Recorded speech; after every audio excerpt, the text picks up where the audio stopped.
Hello friend, this is Vikas Pandey and welcome to easytutsforyou.com।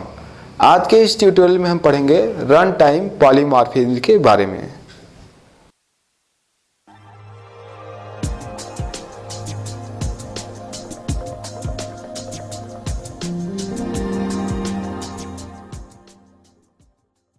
Run time polymorphism के बारे में आज हम पढ़ेंगे। जैसा कि हम पहले देख चुके हैं कि पॉलीमॉर्फिज्म क्या होता है। जब हमने ऑब्जेक्ट ओरिएंटेड प्रोग्रामिंग की कॉन्सेप्ट पढ़े थे उसमें हमने पॉलीमॉर्फिज्म के बारे में देखा हुआ है। आज हम देखेंगे कि रन टाइम पॉलीमॉर्फिज्म को किस तरीके से हम प्रोग्राम में यूज़ कर सकते हैं। जब हम प्रोग्राम में ऐसे फंक्शन बनाते हैं, मतलब जिसके नाम और जिसके पैरामीटर ये बिल्कुल सेम हो, तो हमने पहले देखा कि हम वर्चुअल कीवर्ड का यूज़ करते हैं। जैसा कि हमें पता है कि एक ही नाम के अगर हम फंक्शन यूज़ करते हैं, मतलब फंक्शन नेम तो सेम होता है लेकिन उसका इम्प्लीमेंटेशन अलग अलग तरीके से होता है अलग अलग क्लासेस में, तो ये पॉलीमॉर्फिज्म कहलाता है। मतलब function with same name but different implementation, मतलब उसका नाम जो है वो तो बिल्कुल सेम है लेकिन उसके जो इम्प्लीमेंटेशन है वो अलग अलग प्रकार के हैं। तो इस तरीके से रन टाइम पॉलीमॉर्फिज्म में जब प्रोग्राम रन होता है उस समय पर ऑब्जेक्ट टाइप के आधार पर एप्रोप्रिएट फंक्शन जो होता है वो सिलेक्ट किया जाता है। जबकि स्टैटिक बाइंडिंग के बारे में अगर बात करें तो जैसे हमने ऑपरेटर ओवरलोडिंग पढ़ा है या फिर फंक्शन ओवरलोडिंग पढ़ा है, तो वहाँ पर पैरामीटर को मैच करते हुए कंपाइल टाइम पे ये काम किया जाता है। क्योंकि यहाँ पर फंक्शन को सिलेक्ट करने का काम रन टाइम पे करते हैं, इसलिए इसे हम रन टाइम पॉलीमॉर्फिज्म कहते हैं। और यहाँ पर हम वर्चुअल कीवर्ड का यूज़ करते हैं इस तरीके का पॉलीमॉर्फिज्म जो है या रन टाइम पॉलीमॉर्फिज्म अचीव करने के लिए। रन टाइम पॉलीमॉर्फिज्म को हम डायनेमिक बाइंडिंग या फिर लेट बाइंडिंग भी कहते हैं। एक एग्जांपल से देखते हैं। यहाँ हम एक छोटा सा प्रोग्राम बनाएंगे। पहले देख लेते हैं कि प्रोग्राम क्या होगा। हम क्लास ए, बी और सी इस तरीके से हम 3 क्लासेस बनाएंगे जिसमें इस तरीके से इनहेरिटेंस होगा। हम चाहे तो मल्टी लेवल इनहेरिटेंस का भी यूज़ कर सकते हैं या हायरार्किकल इनहेरिटेंस का भी यूज़ यहाँ पर कर सकते हैं। मेन यहाँ पर जो बात है वो ये है कि बी में हम एक फंक्शन रखेंगे डिस्प नाम का और सी में भी हम फंक्शन रखेंगे एक डिस्प नाम का। दोनों के ही पैरामीटर, उसके जो सिग्नेचर यानी उसका जो नाम है वो बिल्कुल सेम होगा। हम यहाँ पर बेस क्लास जो कि ए होगा, यहाँ पर एक वर्चुअल फंक्शन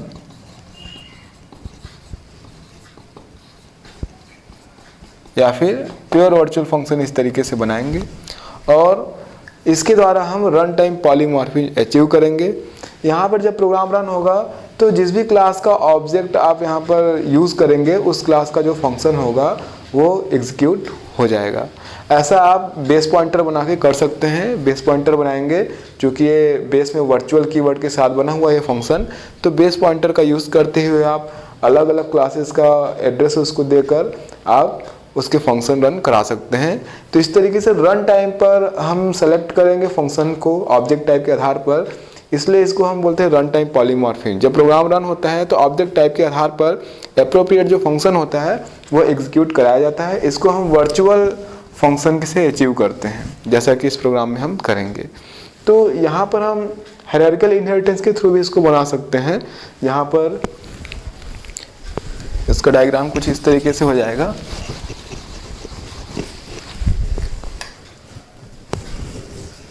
एक क्लास ए बना लीजिए, इसको हम बेस बना लेंगे और इससे हम इस तरीके से क्लासेस डिराइव करेंगे बी और सी, जहाँ पर ए पर प्योर वर्चुअल फंक्शन होगा और उसका इम्प्लीमेंटेशन बी और सी दोनों पर ही होगा। बेस पॉइंटर हम बनाएंगे ए का और बेस पॉइंटर द्वारा हम जिस भी क्लास के ऑब्जेक्ट को पॉइंट करेंगे उसका जो फंक्शन होगा वो एग्जीक्यूट हो जाएगा। तो इस तरीके से भी हम ये प्रोग्राम बना सकते हैं। तो स्टार्ट करते हैं, प्रोग्राम बनाते हैं रन टाइम पॉलीमॉर्फिज्म को समझने के लिए। जैसा अभी मैंने डायग्राम में दिखाया बिल्कुल उसी तरीके से स्टार्ट करेंगे। हेडर फाइल से has include iostream dot H और इसी तरीके से दूसरा header file has include conio dot H. अब यहाँ पर जैसा हमने डायग्राम में देखा था, पहले क्लास बनाते हैं, क्लास ए। अब यहाँ पर मैं एक प्योर वर्चुअल फंक्शन बना रहा हूँ पब्लिक सेक्शन में, पब्लिक वर्चुअल वाइड डिस्प। पेयर वर्चुअल फंक्शन के बारे में हम पहले पढ़ चुके हैं। अगर आपको इसका कॉन्सेप्ट पढ़ना हो तो आप पहले की वीडियोस में से देख सकते हैं। आगे बढ़ते हैं। ये हो गया हमारे पास एक बेस क्लास। अब इससे हम हायरार्किकल इनहेरिटेंस फॉर्म में, हायरार्किकल इनहेरिटेंस का यहाँ पर यूज़ कर रहे हैं, तो उस फॉर्म में हम यहाँ पर इससे दो न्यू क्लास डिराइव करेंगे। तो एक क्लास बनाते हैं, फिर क्लास बी, और इनहेरिटेंस का यूज़ करते हैं पब्लिक ए। यहाँ पर मैं एक वेरिएबल भी बना रहा हूँ, इंट val1। क्योंकि हम यहाँ पर वेरिएबल का यूज़ कर रहे हैं, इसलिए यहाँ पर हम कंस्ट्रक्टर का भी यूज़ करेंगे इसको इनिशियलाइज करने के लिए। तो पहले मैं एक कंस्ट्रक्टर बना लेता हूँ यहाँ पर पब्लिक सेक्शन में, पब्लिक एक कंस्ट्रक्टर बनाएंगे ए इंट x, और इनिशियलाइज करेंगे वेरिएबल को val1 इज इक्वल x, और यहाँ पर ये क्लोज। तो अभी ये जो क्लास है बी क्लास कंप्लीट नहीं हुआ है। अभी हमने वर्चुअल फंक्शन यहाँ पे बनाया हुआ है, और चूंकि इससे न्यू क्लास हमने बी डिराइव की है, तो जो बी है इस फंक्शन को इम्प्लीमेंट करेगा। मतलब उसके लिए यहाँ पर बॉडी यहाँ लिखा जाएगा, उसको डिफाइन किया जाएगा। तो यहाँ पर हमने एक वेरिएबल बनाया है, उसको इनिशियलाइज करने के लिए कंस्ट्रक्टर बना लिया। आगे बढ़ते हैं। चूँकि हमने ए क्लास से न्यू क्लास डिराइव की है बी, तो हम इम्प्लीमेंट करेंगे इस फंक्शन को, डिस फंक्शन को हम यहाँ पर लिखेंगे फिर से उसकी बॉडी। आगे बढ़ते हैं, कंटिन्यू करते हैं प्रोग्राम को। क्योंकि पिछले प्रोग्राम में हमने देखा हुआ है कि जब हम बनाते हैं फंक्शन प्योर वर्चुअल फंक्शन, तो वो क्लास एब्स्ट्रैक्ट क्लास होती है।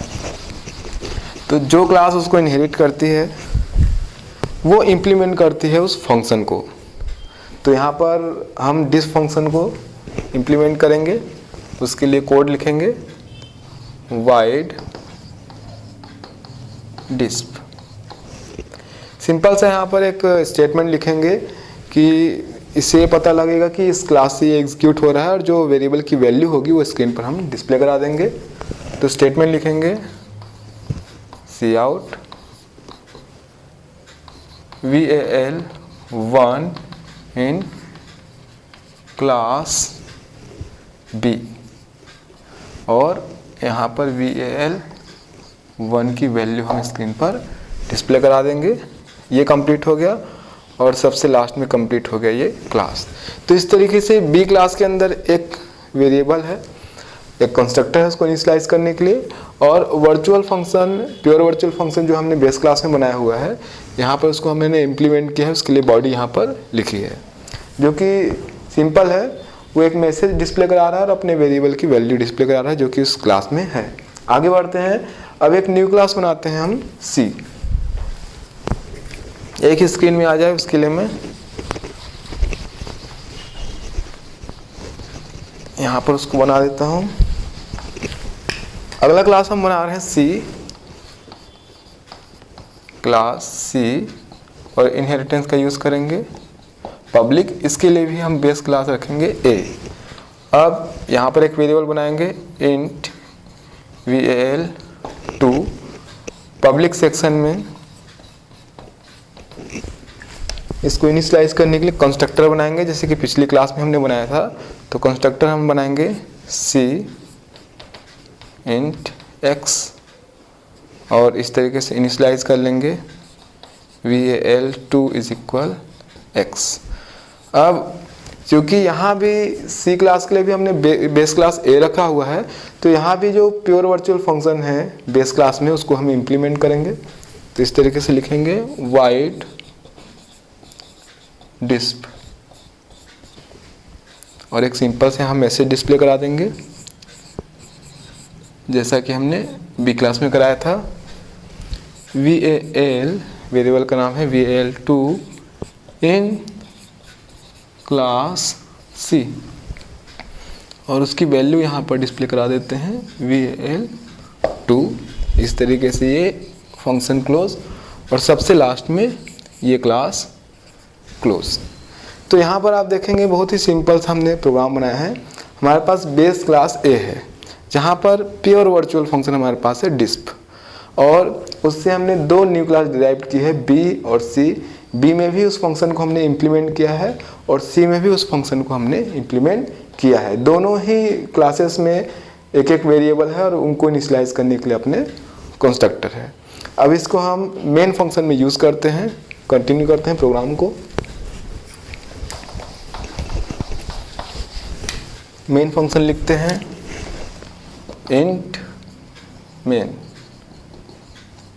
सबसे पहले हमारे पास जो बेस क्लास है, चूँकि ये प्योर वर्चुअल फंक्शन हमने बनाया हुआ है और रन टाइम पॉलीमॉर्फिज्म के लिए प्रोग्राम बना रहे हैं, तो सबसे पहले हम बेस पॉइंटर बनाएंगे। तो हमारे पास बेस क्लास है A, जिसका मैं पॉइंटर बना रहा हूँ यहाँ पर बेस पॉइंटर BP। ये हो गया हमारे पास पॉइंटर। आगे बढ़ते हैं। अब हमारे पास दो क्लासेस जो हैं B और C, उसके लिए हम ऑब्जेक्ट बना लेते हैं। तो B OBJP। जैसे ही हम ऑब्जेक्ट बनाएंगे तो कंस्ट्रक्टर कॉल होगा। तो यहाँ पर जो कंस्ट्रक्टर है उसके लिए मैं इंटीजर वैल्यू पास कर देता हूँ 100। C का ऑब्जेक्ट बनाते हैं OBJC और यहाँ पर वैल्यू पास करा देते हैं 200। तो इस तरीके से जो B और C में वैल्यू 1 और वैल्यू 2 वेरिएबल है 100 और 200 से इनिशियलाइज हो जाएंगे। अब हमारे पास जो बेस पॉइंटर है, हम चाहें तो दो काम कर सकते हैं। पहला, इस बेस पॉइंटर से अलग अलग ऑब्जेक्ट को हमने पॉइंट किया, फिर इसके फंक्शन को कॉल कर लिया, फिर इस ऑब्जेक्ट को पॉइंट किया, फिर से इस फंक्शन को कॉल कर लिया। तो इस तरीके से भी हम कर सकते हैं और चाहे तो हम यहाँ पर इसका अरे भी बना सकते हैं। मतलब मैं दोनों तरीके से प्रोग्राम लिख देता हूँ। मैं इस तरीके से भी लिख सकता हूँ BP। अब जिस भी फंक्शन को रन कराना है उसके ऑब्जेक्ट को, उस क्लास के ऑब्जेक्ट को हमने पॉइंट कर दिया। जैसे दोनों में ही एक ही नाम का फंक्शन है, सेम पैरामीटर है, सेम सिग्नेचर है, तो उसके लिए हम उस ऑब्जेक्ट को पॉइंट करेंगे जिसका फंक्शन हमको रन कराना है। तो यहाँ पे लिखेंगे BP, हमारे पास बेस पॉइंटर है, इज इक्वल, मैंने लिखा एड्रेस ऑफ OBJB। और उसके बाद अगर मैं यूज़ करता हूँ BP और जो फंक्शन है डिस्प, तो ये डिस्प फंक्शन B क्लास से एग्जीक्यूट होगा। इसी तरीके से अगर मैं BP का यूज़ करता हूँ और पॉइंट करता हूँ C क्लास का जो हमने ऑब्जेक्ट बनाया है OBJC, तब अगर हम लिखते हैं BP डिस्प, तो ये C क्लास का जो डिस्प फंक्शन है वो एग्जीक्यूट यहाँ पर होता है। तो इस तरीके से इस लाइन पर B क्लास का और इस लाइन पर C क्लास के जो फंक्शन है वो एग्जीक्यूट होंगे। तो यहाँ पर जो आउटपुट होगा वो इस तरीके से होगा।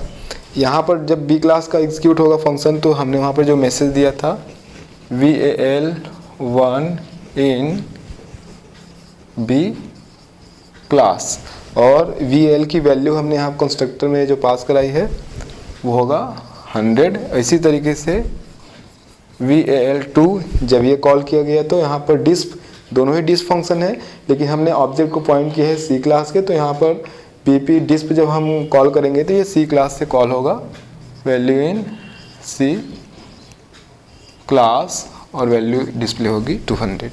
तो इस तरीके से भी हम कर सकते हैं कि हमने एक पॉइंटर बेस का बना लिया। अब जो भी क्लासेस के हमने ऑब्जेक्ट बनाए हैं, जिस भी क्लास के ऑब्जेक्ट को पॉइंट करेंगे, जिसके भी फंक्शन रन कराना है, इस तरीके से पॉइंट करेंगे और उसको हम एग्जीक्यूट करा लेंगे। तो इस तरीके से ये रन टाइम पर एप्रोप्रिएट ऑब्जेक्ट सेलेक्ट किया जाएगा ऑब्जेक्ट टाइप के आधार पर। या तो आप इसके अलावा ऐसा भी कर सकते हैं, ये पहला तरीका हो गया।